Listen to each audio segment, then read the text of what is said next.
بھائی کچھ نہ کچھ وقت نکال کے ہاتھ اٹھا کے اللہ کے سامنے گڑ گڑایا کریں. آج ہم لوگوں نے دعائیں مانگنا چھوڑ دیے. جب انسان اللہ کے سامنے دعا مانگتا ہے وہ اللہ سے باتیں کرتا ہے. اگر توجہ سے دعا مانگے, دعا ایسی چیز ہے کہ یہ اللہ اور بندے کا جتنا مضبوط کنیکشن بناتی ہے اتنا کنیکشن دنیا کی کوئی اور عبادت نہیں بناتی.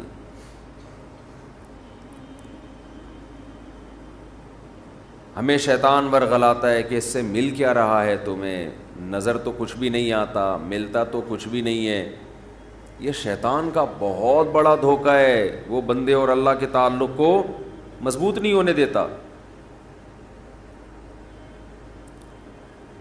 حضرت عمر رضی اللہ تعالی عنہ فرمایا کرتے تھے کہ مجھے اس کی زیادہ فکر نہیں ہوتی کہ میری دعائیں قبول ہو رہی ہیں کہ نہیں ہو رہی, مجھے زیادہ فکر اس کی ہوتی ہے کہ دعائیں مانگنے کی توفیق مل رہی ہے کہ نہیں مل رہی. دعائیں مانگنے کی توفیق مل رہی ہے تو اس کا مطلب قبول ہو رہی ہیں. فوکس تو اس کو کرو کہ دعا مانگ رہے ہیں کہ نہیں مانگ رہے. یہ کیسے ہو سکتا ہے کہ اس احکم الحاکمین کے سامنے ہاتھ اٹھاتے ہوں اور وہ خالی ہاتھ واپس کرتا ہو. تو آج دعاؤں میں جان ختم ہو گئی, دعائیں مانگنا چھوڑ دی. یہ جو میں نے قرآن کی آیت پڑھی, رمضان اور دعا کا آپس میں بہت گہرا تعلق ہے, بہت گہرا. جب انسان اللہ کے لیے کوئی عبادت کرتا ہے, کوئی قربانی دیتا ہے, اللہ کا نام قرآن میں ہے شکور, قدردان. شکور کسے کہتے ہیں؟ قدردان. آپ تھوڑا کرو وہ اس کی قدر بہت زیادہ کرے. کچھ لوگ ناقدرے ہوتے ہیں نا, آپ کچھ بھی کر لیں ان کے لیے کہتے ہیں نا ناقدرہ ہے, میری بات کو ویلیو ہی نہیں دیتا, میرے احسان کو ویلیو ہی نہیں دیتا.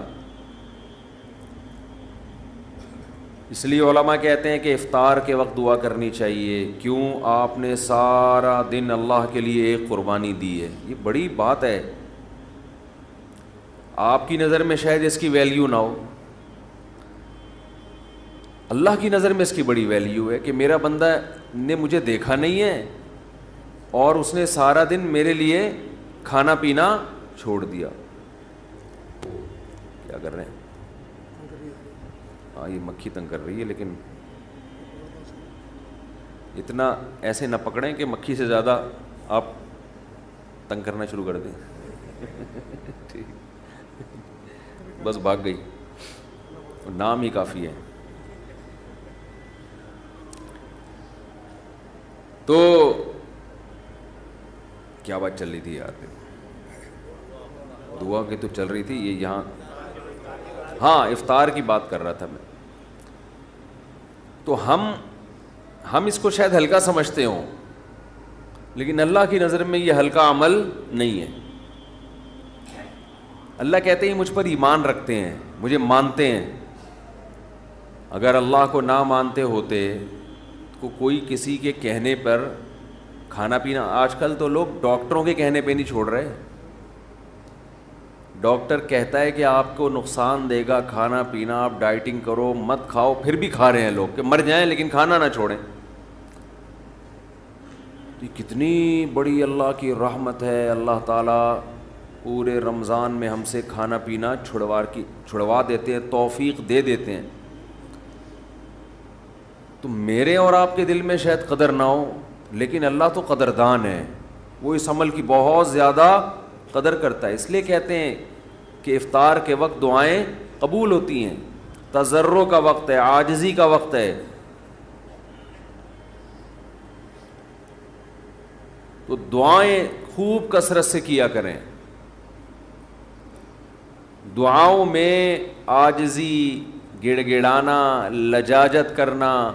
نبی صلی اللہ علیہ وسلم نے فرمایا دعا رو کے مانگو, اور رونا نہ آئے تو رونے جیسی صورت بنا لو, صورت بنا لو رونے جیسی. ہمارے نبی نے ہمیں کیونکہ اللہ کے سفیر ہیں نا, اللہ کا پیغام لے کر آئے, تو ہر چیز میں ہمیں گائیڈ کر دیا ہے. غیر مسلم کے پاس نہ مانگنے کا طریقہ ہے, کس سے مانگنا ہے یہ بھی نہیں پتہ, کیا مانگنا ہے یہ بھی نہیں پتہ, کبھی ادھر جا کے مانگ رہا ہے, کبھی ادھر جا کے مانگ رہا ہے, یہ بھی نہیں پتہ مانگنا کس سے, کیسے مانگنا ہے, کوئی یوں مانگ رہا ہے, کوئی کسی اور اسٹائل سے مانگ رہا ہے, یہ بھی نہیں پتہ, کون سے ٹائم پہ مانگنا ہے جس میں قبولیت کا امکان زیادہ ہے, یہ بھی نہیں پتہ. تو اللہ کے حبیب صلی اللہ علیہ وسلم نے ہمیں یہ بھی بتایا مانگنا کیا ہے, یہ بھی بتایا کس ٹائم پہ مانگنے کی فضیلت زیادہ ہے, اور یہ بھی بتایا مانگنا کیسے ہے, دل کی کیفیت کیا ہونی چاہیے, ظاہر کی کیفیت کیا ہونی چاہیے. تو سب سے زیادہ دیکھو, اللہ سے محبت ایک دفعہ دل میں تھوڑی سی چنگاری پیدا ہو گئی نا, تھوڑا سا تعلق اللہ سے کنیکشن بحال ہو گیا, اس کا دنیا میں سب سے پہلا فائدہ ملتا ہے سکون. اس کا جو دنیا میں سب سے فوراً کیش فائدہ ملتا ہے نا, کیش, وہ کیا ملتا ہے, سکون. آدمی اپنے آپ کو محفوظ سمجھنا شروع کر دیتا ہے کہ یار میں نے اپنے آپ کو کس کے حوالے کر دیا, اللہ کے. سب سے پہلا فائدہ یہ کہ بالکل ایسے جیسے ڈاکوؤں کا خطرہ ہو چاروں طرف سے, اور آپ نے دیکھا جی پولیس کی 3-4 موبائلیں ہمارے گھر کے قریب آ کے کھڑی ہو گئیں, آدمی لوگ سکون میں آ جاتے ہیں, یار کم از کم یہاں پر موبائل اسنیچنگ نہیں ہوگی, سکون سے سو جاؤ. تو جب انسان اللہ سے مانگتا ہے اور اپنے آپ کو اللہ کے حوالے کرتا ہے, اور اللہ تعالیٰ نے مانگنے میں کوئی شرطیں نہیں لگائیں, یہ بڑی زبردست بات ہے. کوئی شرطیں نہ کہ یہ والے قوائف پورے کرو گے تو پھر مجھ سے مانگو, ورنہ تمہیں مانگنے کی اجازت نہیں ہے. کوئی چرسی ہے تو جب تک چرس نہیں چھوڑے گا مجھ سے مانگ نہیں سکتا. کوئی بے نمازی ہے تو جب تک نمازی نہیں بنے گا مجھ سے مانگ نہیں سکتا. اللہ کہتے ہیں مجھ سے یہی مانگ لو, یہی مانگ لو, اللہ میں بے نمازی ہوں, مجھے کیا بنا دے, نمازی بنا دے. جو چیز نہیں ہے وہی مانگو اللہ تعالیٰ سے. وقال ربکم ادعونی استجب لکم, قرآن کہتا ہے, تمہارا رب کہتا ہے مجھ سے مانگو میں تمہاری پکار کو قبول کروں گا. اور کمال کی بات یہ ہے, پہلے مجھے اس آیت کی تفسیر سمجھ میں نہیں آتی تھی. اللہ کہتے ہیں مانگو میں تمہیں دوں گا, نہیں مانگو گے ایسے متکبرین کے لیے میں نے جہنم کی آگ رکھی ہے بھائی, یہ سمجھ سے بالا تر. میں آپ سے کہہ رہا ہوں مجھ سے قرضہ مانگو, آپ کہتے ہیں شکریہ جی آپ نے آفر کی, ضرورت ہوئی تو مانگیں گے, نہیں تو ٹھیک ہے جی بہت شکریہ. میں کہہ رہا ہوں اگر نہیں آئے نا مانگنے کے لیے, پھر دیکھو میں غنڈے بھیجوں گا, کٹ لگواؤں گا. آپ کہو گے یہ کون سا طریقہ ہے بھائی, یہ مجھ پر احسان کر رہے ہو یا گن پوائنٹ یہ زبردستی کروا رہے ہو کام. سمجھ میں آ رہی ہے بات کہ نہیں آ رہی ہے؟ آپ کہو گے یہ کون سا احسان کا طریقہ ہے. میں آپ سے کہہ رہا ہوں کہ آپ میری دعوت پہ آئیے گا, مجھے بڑی خوشی ہوئی ہوگی, آپ کہیں گے تھینک یو, بہت شکریہ آپ کا, آپ نے یاد کیا ہمیں. پھر میں کہتا ہوں اگر نہیں آئے نا غنڈے بھیج کے میں کٹواؤں گا.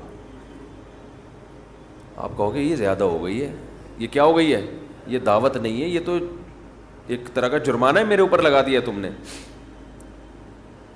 میں آپ سے کہتا ہوں بھائی میں علاقے کا ناظم ہوں, میں علاقے میں یہ تھانے کا میں ڈی ایس پی ہوں, کوئی مسئلہ ہو میرے پاس آنا. آپ کہیں گے سر آپ کا بہت شکریہ, آپ کا ٹرانسفر ہوتے ہی آپ نے سب سے پہلے مجھے یاد کیا, کوئی بھی ضرورت ہوگی آپ کو بتاؤں گا. میں آگے سے تڑی لگا دی, اگر تمہیں کوئی ضرورت پڑی اور نہیں بتایا نا ہے بھائی, سب سے پہلے لاکر میں تمہیں ڈالوں گا. تو آپ کہیں گے سر یہ آپ مجھے عزت دے رہے ہیں, یہ میری توہین کر رہے ہیں. تعجب کی بات ہوگی کہ نہیں ہوگی؟ تو اللہ تعالیٰ تو یہی انداز اختیار کر رہے ہیں کہ مجھ سے مانگو میں تمہیں دوں گا. ان الذین یستکبرون عن عبادتی سیدخلون جہنم داخرین, نہیں مانگا تو ایسے لوگ ذلیل ہو کر جہنم میں داخل ہوں گے. یہ کچھ بات سمجھ میں آ رہی ہے؟ ہے بھائی، یہ تو عجیب سی بات ہے نا کہ مانگو، نہیں مانگا تو میں نہیں چھوڑوں گا تمہیں. اصل بات یہ ہے کہ علاقے میں ایس ایچ او آیا، کوئی محلے کا دادا آیا، وہ آپ سے کہتا ہے کوئی پرابلم ہو بتانا، آپ کہتے ہیں بڑی نوازش آپ کی، پھر بھی آپ اس کو پرابلم نہیں بتاتے، وہ غصہ نہیں آتا، اس کو غصہ نہیں آتا، اس لیے کہ وہ مخلوق ہے، وہ عاجز ہے.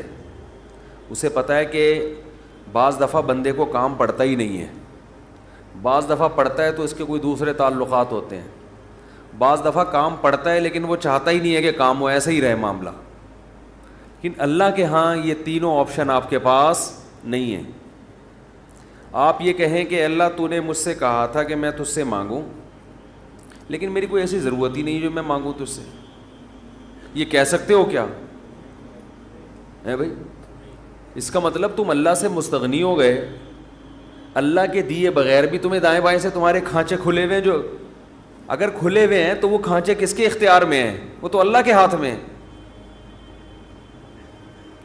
آپ یہ بھی کہہ سکتے ہو کہ مجھے اس لیے مانگنے کی ضرورت نہیں کہ میرے تو سارے مسائل حل ہو رہے ہیں، میں صبح میری جاب لگی ہوئی ہے، میری تنخواہ ہے، ایک ملٹی نیشنل کمپنی میں اچھی سیٹ پر بیٹھا ہوا ہوں میں، میری سیلری گھر آ جاتی ہے، مہنگائی بھی نہیں ہے، پیٹرول بھی نئی حکومت نے سستا کر دیا ہے وغیرہ وغیرہ، تو اب تو کوئی مسئلہ ہی نہیں ہے. تو اللہ کہے گا اگر کوئی مسئلہ نہیں ہے بالفرض، اول تو پاکستان میں ہو اور مسئلہ نہ ہو، یہ ہو نہیں سکتا. یہ تو پھر اس کا مطلب ہے آپ سو رہے ہیں، آپ کی کوئی اٹھائے گا اور آنکھ کھل جائے گی آپ کی. تو آپ کے ساتھ اگر کوئی مسئلہ نہیں ہے، آپ ان اسباب کو دیکھ رہے ہو، اس کا مطلب آپ سمجھتے ہو کہ ہوتا اسباب سے ہے، اللہ سے نہیں ہوتا. بھئی اللہ تو جب چاہے ان اسباب کو فیل کر دے.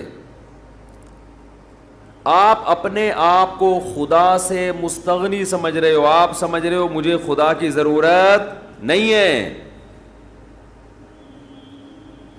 اس پر اللہ عذاب دے گا کہ تو اپنے آپ کو یہ سمجھ کیسے بیٹھا کہ تجھے ضرورت نہیں ہے میری. یہ ایسے محلے کا کوئی دادا آیا اور سارے کام اس کے ہاتھ میں،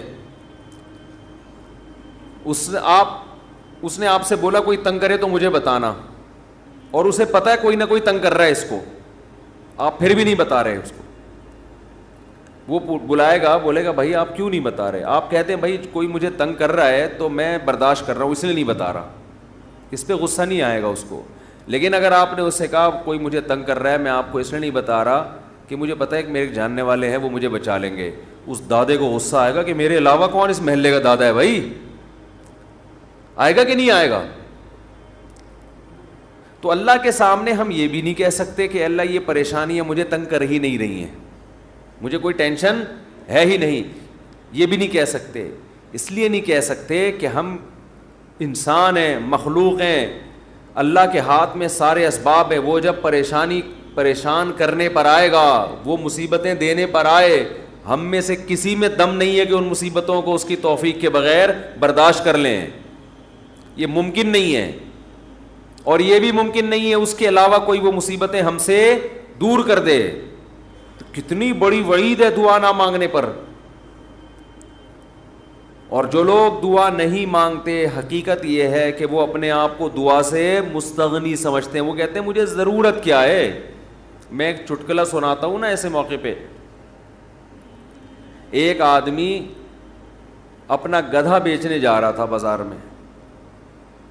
کسی نے پوچھا کیا کر رہا ہے؟ اس نے کہا کہ یہ گدھا میں جاؤں گا مارکیٹ میں لاکھوں کا بکے گا.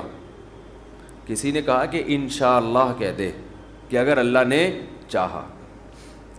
اس نے کہا انشاءاللہ، یعنی اللہ نے چاہا کہنے کی کیا ضرورت ہے؟ گدھا میرے ہاتھ میں، نسل اس کی اچھی ہے، مارکیٹ میں گدھے کی مانگ بھی ہے. گدھے مارکیٹ سے کیا ہو گئے ہیں؟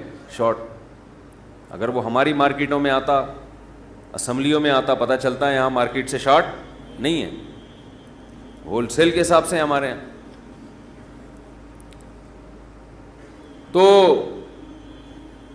اب اسے لوگ کہہ رہے ہیں کہ بھائی بول دے اگر اللہ نے چاہا. وہ کہہ رہے ہیں اللہ نے چاہا کہ سب کچھ صحیح ہے، سب کچھ صحیح ہے. مارکیٹ میں گدھوں کی ویلیو بھی ہے اور انتظار میں بھی ہیں لوگ، تو منہ مانگی قیمت پہ بکے گا.